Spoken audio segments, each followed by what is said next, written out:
పేపర్లు తీసుకురమ్మంటే ఇంగ్లీష్ మాత్రం తెచ్చాడు.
ఎలా పేపర్ కొన్నావు? 6 సీసాలు పాలు తెప్పించావు. వాళ్ళు వస్తున్నారుగా. 3 రోజులుగా ఇదే మాట వింటున్నాను. ఇదిగో కొడుకులు వస్తున్నారు, అదిగో కోడలు వస్తున్నారు అని. అయినా నీ చేదస్తం కాకపోతే వాళ్ళు వచ్చాక ఏం కావాలో కొనుక్కోకూడదేంటయ్యా? అప్పటికప్పుడు దొరకకపోతే వాళ్ళు కష్టపడిపోతారు. ఇవన్నీ ఉంటే పెద్ద పడినట్టు. నీ పట్టుదల కాకపోతే పాపం ఆ బాబులు ఎందుకు చెప్పు ఇబ్బంది పెట్టడం? వాళ్ళకు ఉండేదే పట్టుమని 10 రోజులు సెలవులు. అందులో వాళ్ళ సొంత పనులే చేసుకుంటారా? ఈ ముసలాయన కోసం తీర్థయాత్రలే చేస్తారా? పోనీదేమన్నా దగ్గర దాపా? అబ్బా ఏంటిది? ఆ పెద్ద అబ్బాయి ఏమో అక్కడెక్కడో జబ్బల పూజించి రావాలి. ఆ రెండో అబ్బాయి ఏమో అదే మహాత్మా గాంధీ. సరే సరే, ఎంత పెద్ద ఆఫీసర్లు అయితే మాత్రం ఇంత దూరం రావాలంటే ఎంత ఖర్చు, ఎంత హైరానా. ఇదిగో అసలు నువ్వే ఎందుకు వాళ్ళతో కలిసి ఉండకూడదు అని. అందరికి ఎంత సుఖంగా ఉంటుందో చెప్పు. నేను వెళ్ళను. ఏ ఎందుకని? వెళ్ళను అంటే వెళ్ళను అంతే. ఇదిగా నువ్వు కాలు ఇది వచ్చి పట్టుకో, లేకపోతే ఆ వాటిలో పడిపోతాను. ఇప్పుడెందుకు? గిన్నెలు ఏ తీసి చాలవా? అందులో చిల్లులు ఉంటే ఎందుకు అరుస్తా? పడితే నేనేగా.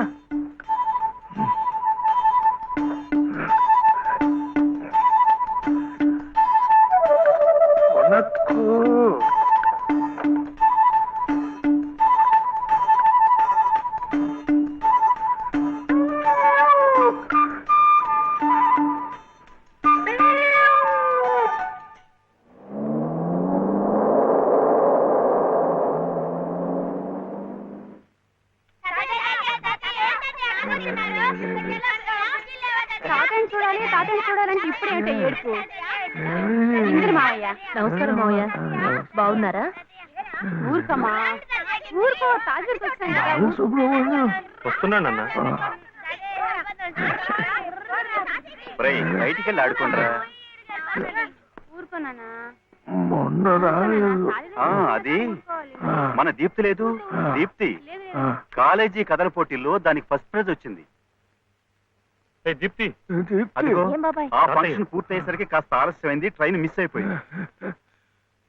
ఏం కథ రాశావు నువ్వు? ఏం లేదు తాతయ్య, డాడీ అలాగే చెప్తారు. చిన్న వయసులోనే కళ్ళజోళ్ళు. ఏమే నూకాలు, మావయ్య గారు ఆరోగ్యంగా ఉంటున్నారటే? ఏం ఆరోగ్యం అమ్మా, మిగిలిన రోజులు ఎలా ఉన్నా మీరు వచ్చిన 10 రోజులు మాత్రం పసిపిల్లలా సంబరంగా ఉంటారు. తాతయ్య దగ్గరికి వెళ్ళి పోనీ మాతో పాటే తీసుకెళదాము అంటే ఆయన ఇల్లు వదిలిపెట్టి రానంటారు. నేను చెప్పి చూశాను. అబ్బే మొండిగటం.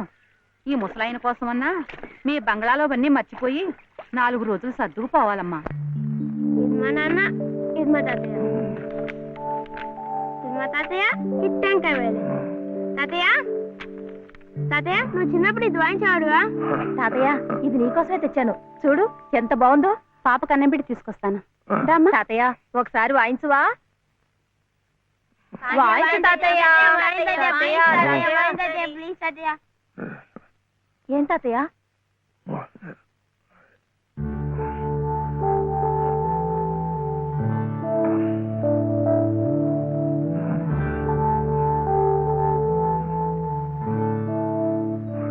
ఏం కావాలి మావయ్య?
of the Father, and of the Son, and of the Holy Spirit. Amen. Amen. And the grace of our Lord Jesus Christ, And the grace of our Lord Jesus Christ, and the love of God, and the love of God, the fellowship of the Holy Spirit, and the fellowship of the Holy Spirit be with you all. be with you all. Amen.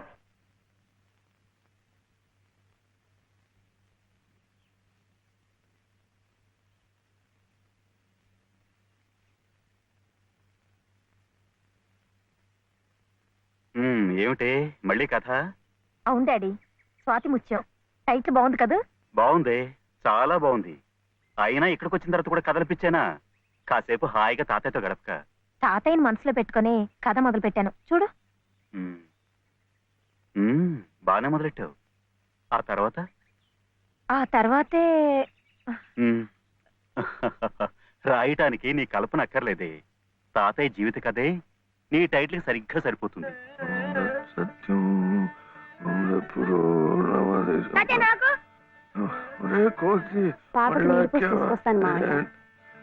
తాతయ్య, తాతయ్య ఈసారి కథల పోటీల్లో నాకింకా మంచి పేరు వస్తే నీకింకా ఇష్టమేగా?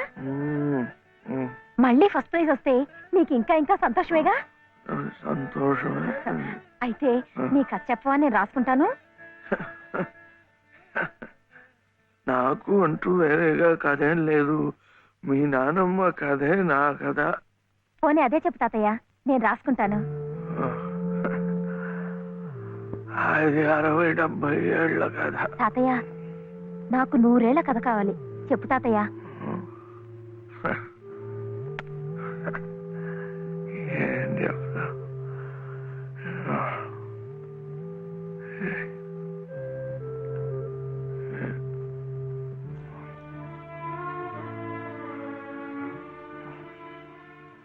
మీ నానమ్మ చాలా కష్టపడింది.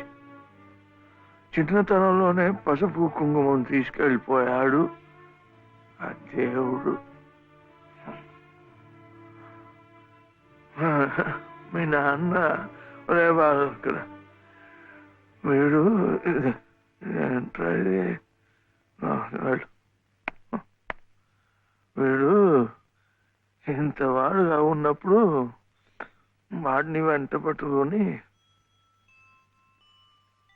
సార్ సార్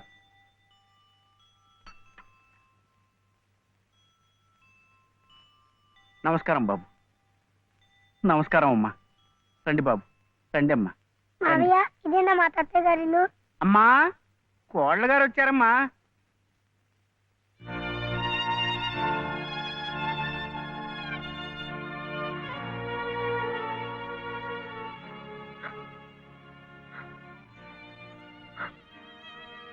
అమ్మా లలిత, లలిత,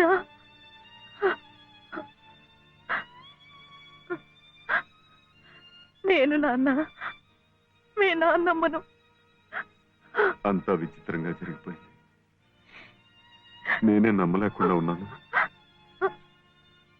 వాడి మనసుకు నచ్చిన అమ్మాయిని చేసుకున్నాడు.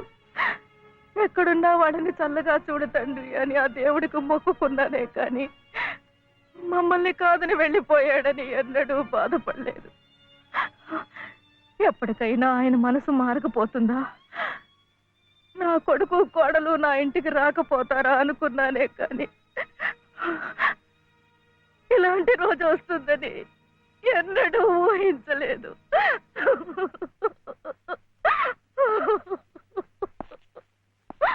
ఎక్కడికి, ఎవరికి? కోడలు గారు బాబు వాళ్ళు వచ్చారు. ఎవరి కోడలు?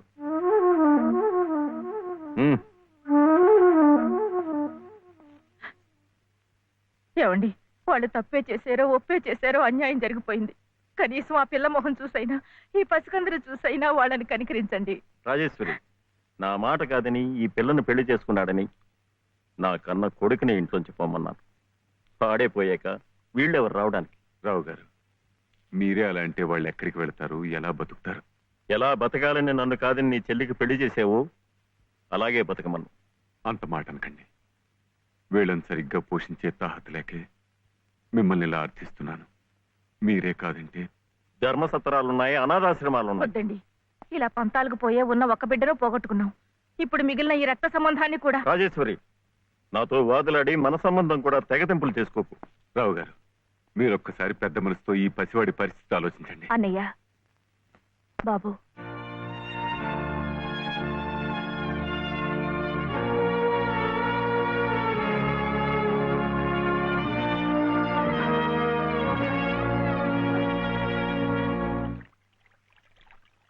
అబ్బా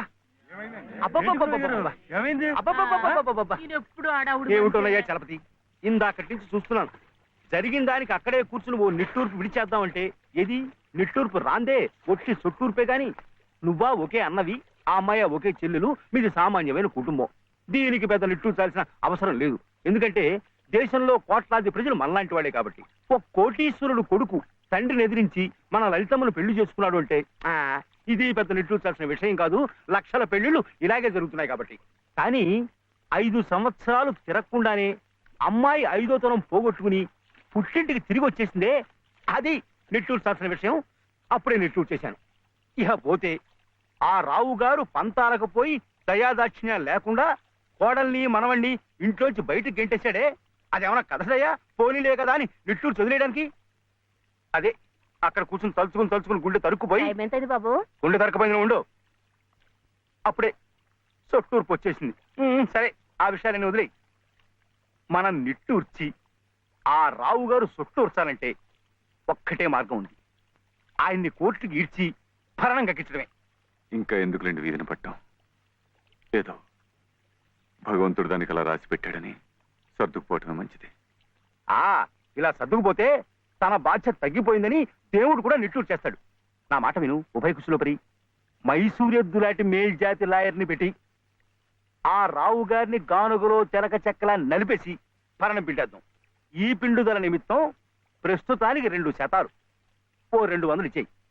ఆ తర్వాత పని జరుగుదలను బట్టి శాతం అర్థమైంది కదా? ఇద్దు గాని. గురవయ్య గారు అరచేతులు స్వర్గం చూపించకండి. అసలే చలపతి బాబు గంగోలు అంటువాడు. అందరిలాగా ఆయన్ని కూడా గాను కట్టి తిప్పకండి. ఓ వెంకటస్వామి, చీటీ గుడ్డని పట్టుబట్టని ఒకే బండకేస్తుంది. నువ్వు ఎవరిని ఎలా చూడాలో నాకు చెప్తావా? మీకే చెప్పాలయ్యా. ఆ దేవుడి గుళ్ళో దీపారాధన కూడా కలిసి నుండి పంపించారు రకం మీరు. ఈ విషయం ఆ దేవుడే పట్టించుకోవడం లేదు. మానవ మాత్రం నువ్వేమిటి? నువ్వు నోరు పోయి. అమ్మమ్మ వింటున్నాను, చెప్పవే. అనంతలక్ష్మి గారింట్లో వాళ్ళ పాప ఆయన తొట్లో వేస్తున్నారట. ఏమైనా ఇస్తే బాగుంటుందేమో. మీ నాన్నకు పుచ్చుకోవడం తప్ప ఇవ్వడం అలవాట్లేదుగా. అయినా ప్రద్దానికి నన్ను అడుగుతారేమిటే? మీ నాన్నని పిన్నిని వదిలేసి. సర్లే, నిన్నింకేం అడగను పో. మీ బావను అడుగుతావా? అస్సలు అడగను. ఇప్పుడు అలాగే అంటావు. రేపు తాళి కట్టాక అస్సలు వడ్డీ కలిపి గుంజుతావు. బావతోనా? పెళ్ళా? రమ్మన్నారు తెమ్మని బంతికి. ఏమే వాడికి మహారాజు. అందుకే పట్టాభిషేకం చేసి గౌను మీద కూర్చోబెట్టాను. నేను వచ్చేదాకా ఉండమని.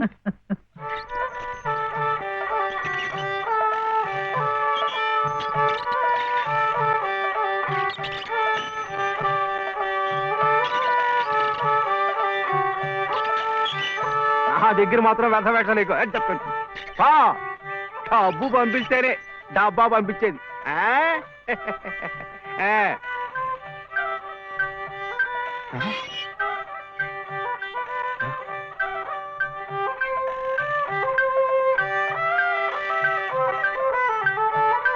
అయ్యో అమ్మో,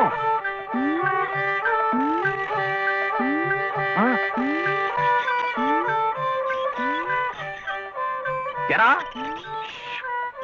ఇప్పుడు దాకా పడుకుని ఉంది. ఎవరు మెత్తయా చిట్టా?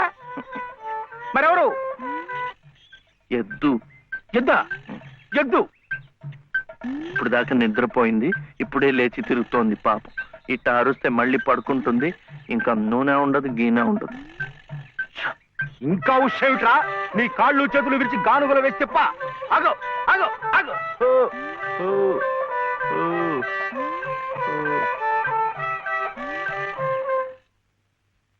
చెప్పానుగా పడుకుంటుందని. ఇప్పుడు కాడి మెడ మీద వేసుకుని నువ్వే తిరుగు. తిరుగుతాను. లే రే, ఆ నూనెంతా డబ్బాలోకి ఎత్తావు. ఎంత నూనె తగలడిపోయిందో. ఏమిట్రా? ఇది అమ్మకూడదు, మట్టిలో కలిసిపోయింది. ఒంటికి రాసుకుని తలంటుకో. అంటుకుంటా. కాంతం కాంతం, నువ్వు వెళ్ళి పత్రం పట్టరా. రౌతు కొద్ది గుర్రమని ఊరికే అన్నారటో. బుర్రలేని వెధవ కూర్చున్నాడని తెలిసి అది వెనక్కి తిరిగి తెచ్చింది. ఇది అలవాటై రేపు నేను కూర్చున్నా వెనక్కి తిరిగి తెచ్చి నన్ను వెధవం చేస్తుంది. ఏమిటైది? నేను దమ్మన్నానా? నా నెత్తిరేసి కొట్టు. పత్రం కాదు, పత్రం, స్టాంప్ పేపరు పట్రా.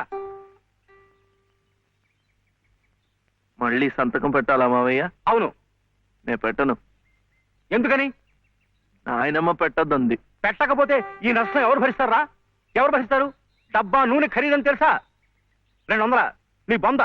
ఇది మీ నాన్న మీద జిడ్డావదం కాదు, ప్రశస్తమైన నువ్వుల నూనె. డబ్బా నూనె ఖరీదు 1000. 1000 రూపాయలు. 3 డబ్బాలకి 3000. ఇవో తీసుకో, పెట్టు.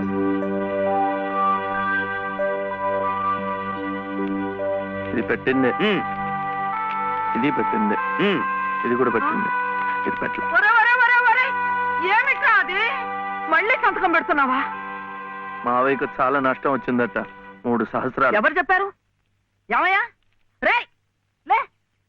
మళ్ళీ ఇలాంటి సంతకాలు పెట్టావంటే ఒళ్ళంతా బాధ పెడతా. జాగ్రత్త. నష్టం వచ్చిందట, నష్టం. ఇంతవరకు ఆయన గారు పెట్టించుకున్న సంతకాలు చాలు. నువ్వు జన్మంతా తప్పులు చేసినా ఆయనకేం నష్టం రాదు. వెళ్ళి స్నానం చేసినప్పుడు. ఏమిటండి మీరు కూడాను? ఎంత నష్టాన్ని భరించమంటారు? నిండా ముంచేస్తుంటాను. నిక్షేపం లాంటి నువ్వులోనే పిల్ల కాలంలో ఎలా ప్రవేశిస్తుంది చూడండి. పద్దు రాయద్దు. పద్దు నువ్వు కాదయ్యా రాయాల్సింది. నీ పాపాల పద్దు నేను రాయాలి. నా ఇల్లంతా హక్కు భక్తం చేసుకున్నందుకు రాయాలి. వాడి పొలం చేస్తున్నానన్న పేరుతో ఎక్కడికక్కడ పందికొక్కులా మెక్కుతున్నందుకు రాయాలి. నా బిడ్డ పోయిన 3 నెలలకి మళ్ళీ పెళ్లి చేసుకుని మమ్మల్ని ఇలా హింస పెడుతున్నావని రాయాలి. అనంత గారు అనండి. ఇంతకాలం మీ ఇంటి కుక్క కాపలా కాస్తున్నందుకు మీరు అనాల్సిందే, నేర్పనాల్సిందే. ఊరికి నేను ఎందుకంటారయ్యా? పాపాలు చేస్తుంటే అంటారు. మనిషికి ఒక మాట, గొడ్డుకో దెబ్బని. నన్ను గొడ్డంటావా? చూసువా, సతీ తులసి లాంటి దాన్ని నా నోటితో ఆ మాట అనగలనా? పిన్ని గారు సామెత మర్చిపోయారేమో అని. నువ్వు సత్తి తెలుసు సరే, ఇంకా చెప్తాను. ఇంట్లో ఎవరున్నారు? సతీ సావిత్రి లాంటి దాన్ని నన్ను అనుమానిస్తున్నారా? లోపల శబ్దాలు అవుతుంటే సత్యవంతుడికైనా సరే అనుమానం.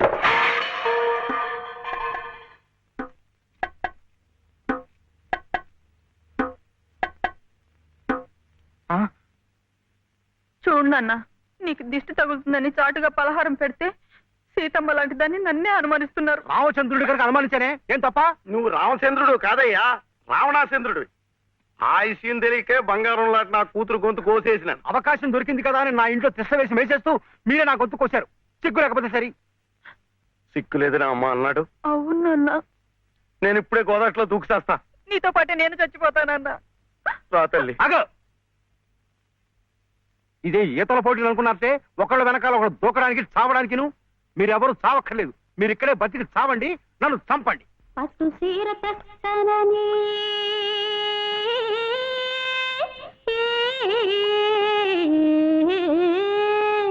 పట్టు సీర తెస్తనని పడవేసికెళ్ళిండు మావా. పట్టు సీర తెస్తనని పడవేసికెళ్ళిండు మావా. గట్టు సేరేదాకా అటగే ఉండు పట్టపగలల్లే ఓ సందమావ. పట్టపగలల్లే ఓ సందమావ. సుబ్బులు! ఏ సుబ్బులు! ఏం శివయ్యా? అదేమిటి పట్టపగల్లో చందమామ గురించి పాడుతున్నావు? అడుగో వచ్చాడుగా. ఎక్కడా? ఏడి? నువ్వే. ఏ కాదా? గుండ్రటి మొహం, చక్రాల్లాంటి కళ్ళు, ఎన్నెలల్లే నవ్వు. అయితే పాడుకో. ఏ శివయ్య, కాస్తిటొచ్చి ఈ ప్రద్దెళ్ళు అందడం లేదు. వీపు అందకుండా ఎందుకు పెట్టుకున్నావు? మీ ఆడాళ్ళతో ఎప్పుడు ఇదే గొడవ. తాలిబొట్టు తెస్తనని తాళరేవుకెళ్ళిండు మావా. తాలిబొట్టు తెస్తానని తాళ్ళరేవుకెళ్ళిండు మావా. ఆలినయ్యేదాకా వెళ్ళిపోమాక ఎన్నెలమ్మ తోడు సంగమావా. ఎన్నెల్లమ్మ హొయ్ తోడు సందమావా. ఎన్నెల్లమ్మ. అబ్బా, ఏమైంది? అవును, వెంకటస్వామి తాళ్ళిబొట్టు తీసుకురాగానే నీకు పెళ్లి అయిపోతుందన్నమాట. ఎట్టా అవుద్దయ్యా, నాకంటే పెద్దాడివి, నీకే కంది. నన్ను చేసుకోనందిగా, ఇంకెట్ట అవుతుంది? ఎవరంది? మా మావయ్య కూతురు చిట్టి. బంగారు కొండవి, నిన్న అంది. ఎందుకంది?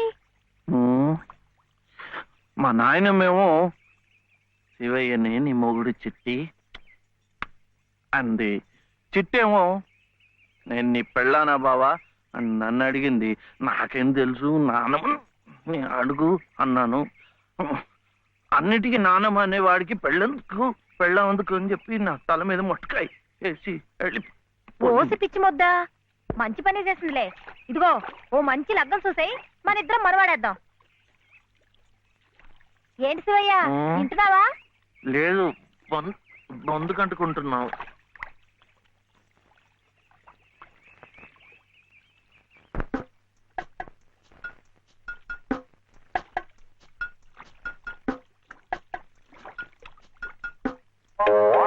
ఏం శివయ్య, పెళ్ళనగానే చేతికేదో కరెంట్ వచ్చినట్టుగా ఉంది.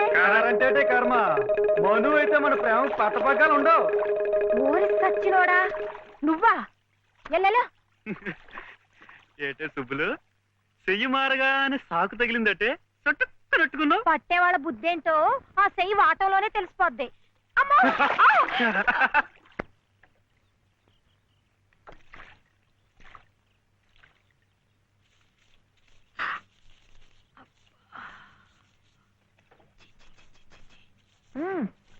పొద్దునే ఏ మొహం పడితే ఆ మొహం చూడకు. అత్తయ్య ఎదవమంటానా? లోపలికి వెళ్ళు. భగవంతుడా. థు, పొద్దున్నే నీకెందుకులే మా పళ్ళు, అవి అక్కడ పడేసి లోపలికి వెళ్ళు. పర్వాలేదు వదినా, ఇందులో తప్పే ఉంది. తప్పే ఉంది అని నిలదీసి అడిగితే నేనేం చెప్పను? నిన్న పొద్దున్నే నీ మొహం చూశాక ఆ పక్కింటి ఆయన కాలు జారి పడ్డాడట. వాళ్ళ ఆవిడ ఒకటే తిట్టిపోసింది. థు, పొద్దున్నే లేచి ఎవరైనా కాస్త మంచి మొహం చూడాలనుకుంటారు పాపం.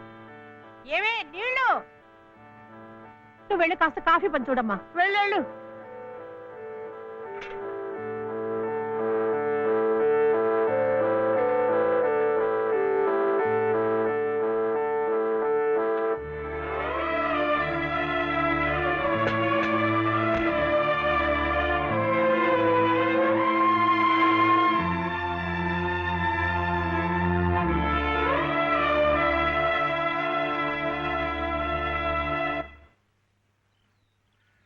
లలితమ్మ గారు, లలితమ్మ గారు, లలితమ్మ గారు.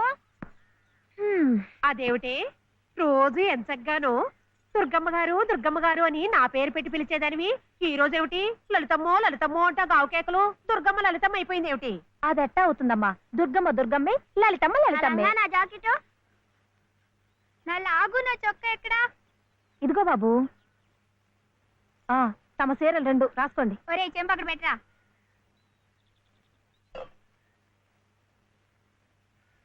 రా బాబు, ఇదిగో మీ అమ్మగారివి 6 చీరలు. మరి జాకెట్లు? ఇదిగో ఉన్నాయి. ఇవి నీ షర్ట్లు, నిక్కర్లు. జాగ్రత్తగా పట్టుకెళ్ళు. అమ్మో ఇన్ని బట్టలే? మొగుడుతో కాపురం చేసే నేనే ఒంటి మీద బట్ట రాటి మీద బట్టతో అఘోరిస్తున్నాను. మొగుడు లేని ఇవిడి గారికి అమ్మా రేవు 6 చీరలే. ఇట ఈ స్త్రీలకి ముస్త్రీలకి ఆయన గారి సంపాదన అంతా తగలేస్తే నేను నా బిడ్డలు అడుక్కు తినాల్సిందే. చిచ్చి, మీ బట్టలే అనుకున్నాను. మీ మనసు కూడా నీరకాయ పట్టి మురికెత్తిపోయింది. ఒక్కసారి మీ ఆయన గారు ఉడకేసి ఇస్త్రీ చేస్తే నా స్వామి రంగా. ఏమిటే గొడుగుతున్నావు? అబ్బే ఏం లేదమ్మా. అయినా మీరు కూడా ఏందమ్మా, దేవుడు ఏదో చిన్న చూపు చూడబట్టి ఆవిడ మీ ఇంటికి వచ్చింది గాని నిన్నటిదాకా ఆవిడ లక్షణంగా బ్రతికిన మనిషేగా. అంటావు మధ్యలో నీ సమయం పోయింది. బట్టలు ఎక్కువేస్తే డబ్బు బాగా గుంజొచ్చని నీ ఆలోచన. ఆవిడ గారి బట్టలకి మీరేం డబ్బు ఇవ్వక్కర్లేదులేండి. పుట్టాడు కష్టంలో ఉంది. ఆవిడికి ఈ పాటి సాయం చేస్తే పుణ్యమైనా దక్కుద్ది. ఆహా, అంత పుణ్యం కావాలంటే నీ కొంపకి తీసుకెళ్లి నెత్తిన పెట్టుకు పూజించు ఈ సంతని. ఆవిడ రావాలే గాని ఆ మాత్రం అన్నం పెట్టలేకపో. మా కొంపలు ఇరుక్కు కావచ్చు కానీ మా మనసులు ఇరుక్కావు. మనసులు గుండెలు కోసి పెడితే సంతోషపడే ఘటాలు కావు. ముప్పుద్దులా మేపినా మనుషుల్ని పీక్కు తినే రకాలివి. అమ్మా అన్నం పెట్టవా? వచ్చి భుంచొద్దు గాని పద, బడికి టైం అవుతుంది. ఏమ్మా, పిల్లాడికి అన్నం పెట్టకుండానే స్కూలుకు పంపుతున్నావు? మాటంటేనే మూతి విరుపులైతే చాలా కష్టం. ఈ పూటైతే మానిపించావు, మధ్యాహ్నం తప్పుతుందా, సాయంకాలం తప్పుతుందా, రాత్రికి తప్పుతుందా? ఈ ఒక్క పూట ఆదా చేస్తే మాకేం మిగిలేదు లేదు. శుభ్రంగా కూర్చోపెట్టి వెళ్ళవయ్యా, వెళ్ళు. అది కాదు వదినా, నిన్న పొద్దున అన్నం తిని కక్కుకున్నాడు, అందుకని. పడ్డలేదంటే ఇడ్లీలు బొడ్లీలు చేస్తాననుకుంటున్నావేమో. 3 రోజులు అన్నమైనా కుండలో వేస్తే ఎగబడి తింటారు నా బిడ్డలు. వేడు అలవాటు చేసుకుంటాడులే వదినా.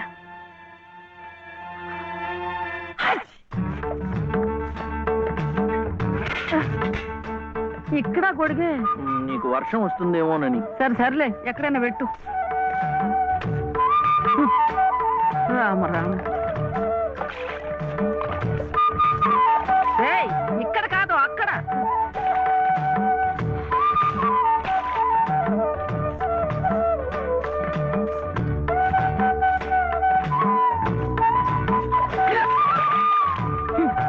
రామచంద్ర,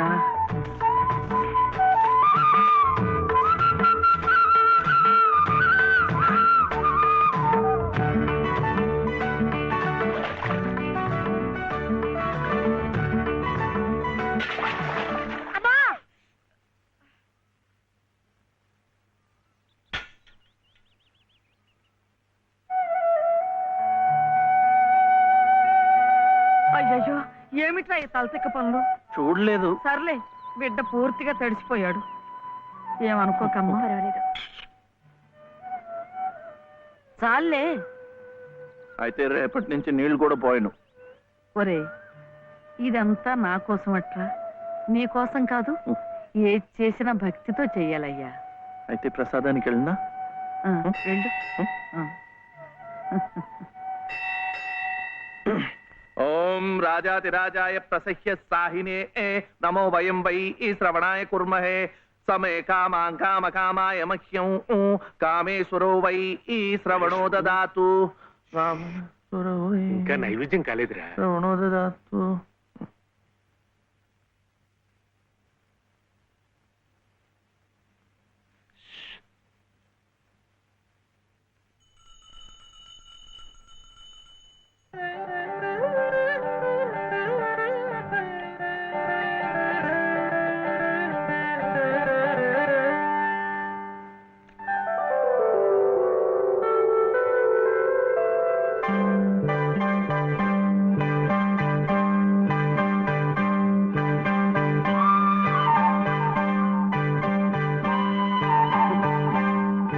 చూస్తున్నానులేండి, మీరు తినకుండా అంతా బాబుకే తినిపిస్తున్నారు. తీసుకోండి. నాకు లేదనా? నేను మళ్ళా అడిగితే ఇస్తారు. ఈ గుడి మాకు బాగా తెలుసు. నేను మా నానమ్మ రోజు వచ్చి ఇదంతా కడిగి ముగ్గులేస్తాంగా. తీసుకోండి తీసుకోండి. తీసుకోమ్మా. అసలు దేవుడు గర్భగుడిలో ఉంటే వీడు ఊరేగింపుకు వెళ్లే ఉత్సవ విగ్రహం లాంటి వాడు. పుణ్యమే. రాజమ్మా, ఆ అమ్మాయి ఎవరో తెలుసుగా?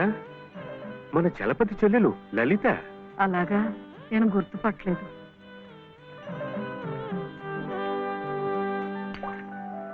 నిన్ను గుర్తుపట్టలేకపోయానమ్మా. ఏమనుకోకు. ఏమిటో మనిషికొక చింత పెడతాడా దేవుడు. గంగిగోవు లాంటి మీ అన్నయ్యకి ఆ మహాతల్లి మీ వదిన ఎలా దొరికిందో. వస్తానండి. పదమ్మా. చూడమ్మా, ఇంత చిన్నతనంలోనే నీకొచ్చిన కష్టం సామాన్యమైంది ఏం కాదు. ఇలాంటప్పుడే మనసు చిక్కబట్టుకోవాలి. నేను ఎన్ని ఎదురు దెబ్బలు తిన్నానంటావు? కళ్ళ ముందే కాపురం చేస్తున్న కూతురు పోయింది. కొడుకు కోడలు పోయారు. చిన్నతనంలో జరిగిన ప్రమాదంలో మెదడికి దెబ్బ తగిలి నా మనవడు ఇలా అయిపోయాడు. ఇవన్నీ తట్టుకుంటూ మందులు మాకులు తింటూ ఇంకా బ్రతికుండాలనుకుంటున్నానంటే ఎందుకంటావు? నా మీద ఆధారపడ్డ వాడి కోసం, నా మనవడి కోసం. భగవంతుడా, వాడి బుద్ధి పెంచకపోతే పోయే. ఏ కల్మషం ఎరగని ఆ పసితనాన్ని అలాగే ఉంచు. చెప్పింది చేసే పట్టుదల, దీక్ష అవైనా ఇచ్చావు, అంతే చాలు అని రోజుకొక్కసారి ఆ దేవుడికి గుర్తు చేయటానికి ఈ కట్టిని ఇలా ఉంచాను. అమ్మా, స్కూల్కెళ్ళొద్దు. చాదస్తం అనుకోకపోతే ఒక్క మాట చెప్తాను తల్లి. నువ్వు కూడా ఒక మంచి రోజు చూసుకుని ఈ గుడి ప్రాంగణం తుడిచో, మెట్లు కడిగో, ఇంత సేవ చేసుకో. అంత మాత్రాన బాధలు తీరిపోతాయని కాదమ్మా. ఆ భగవంతుడి అనుగ్రహం ఉంటే ఈ కష్టాల సముద్రంలో పడి కొట్టుకుపోకుండా కనీసం మోకాటి లోతునైనా సాగిపోగలమని. ఆ లలితమ్మ ప్రసాదాలు పెట్టి పిల్లాడిని స్కూలుకు పంపుతోందంటే ఆ వదిలి గారు ఎంత అమానుషంగా ప్రవర్తిస్తుందో ఆలోచించు. చెప్పండి. శివుడవో మాధవుడవో ఎవరని నిర్ణయించేదిరా? మిమ్మల్ని ఎవరని నిర్ణయించేదిరా? మీకు సంగీతం బాగా వచ్చనుకుంటానే. మీకు తెలిసిన చోట 2-3 సంగీతం పాఠాలు ఇప్పించకూడదు. పాఠానికి 100 రూపాయలు ఇచ్చినా నా బ్రతుకు గడిచిపోతుంది.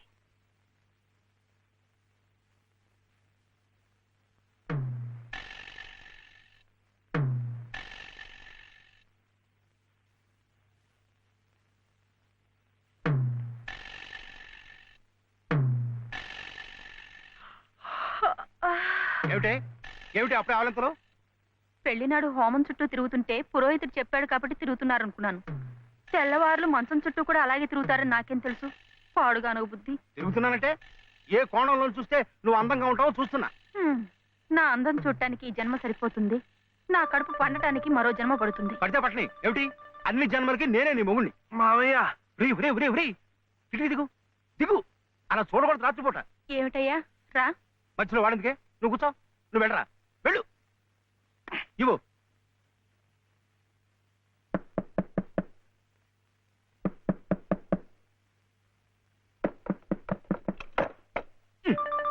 ఏమిట్రా ఏమిటి గొడవ? అర్జెంటుగా నాకు 100 కావాలి. 100 లేదు కింద లేదు నీ పొంద. పోయి పడుకో. ఇస్తే గాని నేను ఎళ్లను, పడుకోను. చేతులు విరక్కొడతాను. అర్ధరాత్రి లేదు అపరాత్రి లేదు. పో.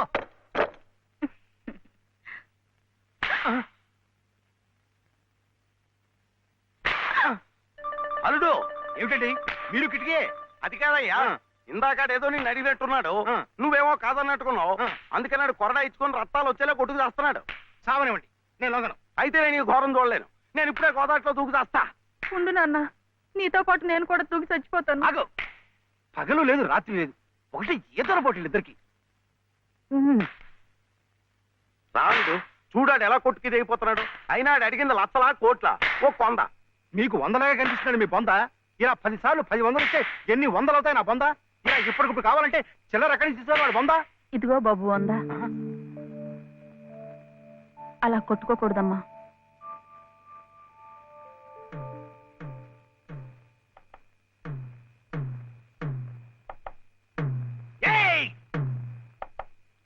ఉత్తు తరుపులే, ఆడేం చెయ్యడు పాపం. కానివరే, ఇంత గొడవ చేసి 100 రూపాయలు ఇచ్చుకున్నావు కదా, దేనికి? సంగీతం నేర్చుకోవడానికి. అందులో సగం నేను నేర్పుతా. ఏం సగం ఇస్తే సగమే నేర్పుతానేనా? మరి మీకిస్తే ఆవిడకి సహాయం చేసినట్టు ఎలా అవుతుంది? ఆవిడెవరు? లలితమ్మ గారు. అదా సంగతి. బాగుందిరా. కానివరే, ఓ పెద్ద పేరున్న దర్జీ దగ్గరికి సీటీ కూడా అట్టుకెళ్ళి మంచి కోటు కుట్టమంటే బాగోదు. అట్లాగే బాగా శాస్త్రం తెలిసిన మనిషి దగ్గరికి వెళ్ళి నీ లొల్లాయి పదాలు పాడే కంఠంతో సంగీతం నేర్పమంటే చచా, దానికి రాగం తానం తాయి ఎన్నుండాలా. అసలు గొంతుకే స్థాయిలో ఇప్పుడా జమ్ములు నిలబడిపోవాలా. అప్పుడు ఆవిడ ఏమైనా నేర్పినా నువ్వేమైనా నేర్చుకున్నాను